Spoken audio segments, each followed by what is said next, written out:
hello नमस्ते म कृष्ण ढकाल स्वागत छ तपाईलाई लामो समयको अन्तरालपछि आज म तपाईहरुको माझमा उपस्थित भएको छु विभिन्न परिस्थितिले गर्दा कोभिडको कारण विभिन्न परिस्थितिले गर्दा तपाईहरुसँग रेगुलर भिडियो लिएर उपस्थित हुन सकिन्न तैपनि मेरो भिडियो हेरेर धेरै जनाले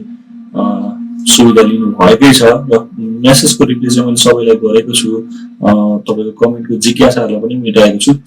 अबको दिनमा फेरि कन्टिन्यु गर्ने बाचा चाहिँ गर्छु तर कहिले के हुँदो रहेछ नि परिस्थिति त्यस्तै पर्न जान्छ हैन परिस्थिति त्यस्तै जस्तो सुकै परे पनि मैले युट्युबमा सोधेका अथवा मेसेन्जरमा सोधेका कमेन्ट र जिज्ञासालाई मेटाउने कोसिस चाहिँ गरेको छु खाली यति मात्रै हो भिडियो चाहिँ अलिकति अपलोड गर्न कन्टिन्यु गर्न सकिरहेको छैन किनभने कामको व्यस्तता पनि भयो विभिन्न कारणहरु पनि छन् हैन त्यसले गर्दा आजबाट म अब देखुन्ट यही नै स्टुडियो भनौं न यसलाई ब्याकग्राउन्ड बनाएर तपाईहरुको माझमा उपस्थित हुनेछु किनभने मेरो घर अलिकति रिनोभेसनको काम थियो त्यसले गर्दा अलिकति म व्यस्त थिएँ कारणले पनि भएको थिएँ हैन अब पछिल्लो समय तपाईले धेरै कुरा सोध्नु भएको छ मैले यो च्यानल खास चाहिँ कस्तो भने मेरो आफ्नो पर्सनल गतिविधिहरु अपलोड पनि गर्छु भन्ने उद्देश्यले बनाएको हो हैन र आफूले जानेका कुराहरु धेरै जना सिकाउन पनि सजिलो होस् भन्ने हेतुले बनाएको हो कतिपय साथीहरुले कस्तो प्रकारले सोच्नु भने पैसाको लागि बिजनेस गरेले भनेपछि प्रकारले सोच्दिनु त्यो पनि होइन पैसाको लागि गरेको भए मैले हेर्नुस् दिनदिनै रेगुलर गर्थे निकै अपडेटहरु गराउँथे होला उनी नहुने पोस्टहरु मतलब हुन्छ नि भिडियो बजाउनको लागि मात्रै विज्ञापन बजाउनको लागि मात्रै पोस्टहरु गर्थे होला त्यो पनि नगरिकिन मैले सकेसम्म आफूले जानेका कुराहरुलाई सिकाउनु पर्छ भन्ने हेतुले यो बनाएको छु तर हुँदै गर्दा मैले अपडेटहरु गर्दै गर्दा केही कुरा विज्ञापन बज्यो भने चाहिँ त्यसलाई अन्यथा नलिदिनु किनभने त्यो पनि युट्युबले दिएको सुविधालाई चाहिँ मैले केही कुरा युटिलाइज गर्न खोजेको हुँ तर कस्तो प्रोफेसनल नै यसैले बनाउन खोजेको छ होइन मैले हैन तर भयो भने त्यो पनि कन्टिन्यु भएको राम्रो हो त्यसले गर्दा मैले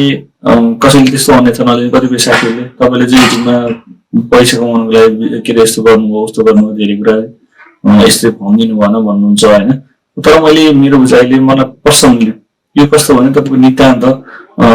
एकदम नयाँ व्यवसायहरुको लागि चाहिँ सिक्नको लागि मात्रै बनाउन खोजेको मैले यदि कोही प्रोफेसनली रूपमा अलिकति एडभान्स लेभलमा सिक्नुहुन्छ भने तपाईले मलाई पटक फोन गर्नु होला फोन गरेपछि त्यसको लागि तपाईलाई ट्रेनिङको आवश्यकता छ भने ट्रेनिङको आवश्यकता म दिन्छु हैन तपाईले त्यस्तै डकुमेन्टहरु बनाउनु पर्ने के छ भन्ने कुरा एक स्टेप पहिले फेरि तपाईहरु पार गर्नु हैन यो पहिलो स्टेप पार गर्नको लागि मात्रै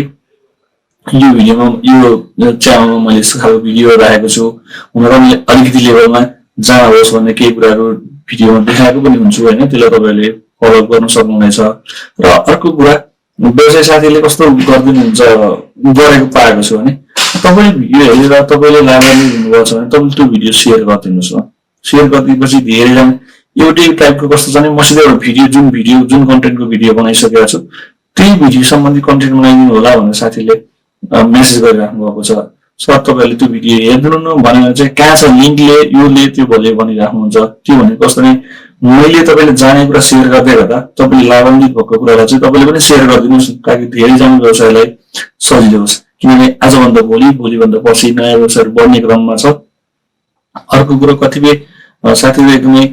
जानेर विषयमा लाग्नु भएको छ बुझेर लाग्नु भएको छ भने कति जना व्यवसायले नबुझेर